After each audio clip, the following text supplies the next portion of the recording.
Does having shingles increase your risk of dementia? That's a very interesting question because the relationship between shingles, which is actually a dormant virus, the herpes virus, that goes dormant in childhood, early in life, in our nerves, it stays in our nerves very early on and it's quiet.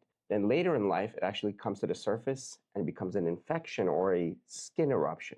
It's pretty painful. And so for a long time, they said it was just a superficial thing, but a study in 2022 in the Journal of Neurology demonstrated that those that were infected with this virus and then it manifested as shingles, they actually had a modest increased risk of dementia, about 7% or so. So this was worrisome because it is actually pretty common. Being infected with shingles is fairly common. And of course, a huge percentage of population is already infected with the varicella virus. And this relationship wasn't known. And mechanism is believed to be related to inflammation. It's related to the fact that when it comes back as a secondary infection, it affects the blood-brain barrier or the vessels or the inflammation itself.